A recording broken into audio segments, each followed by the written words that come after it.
What's going on, guys? Welcome back to the channel. You might hear that truck behind me. This is my 2016 GMC Denali, and today's video will be involving it.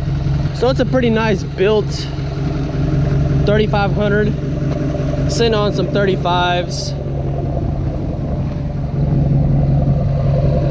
straight pipe, flatbed.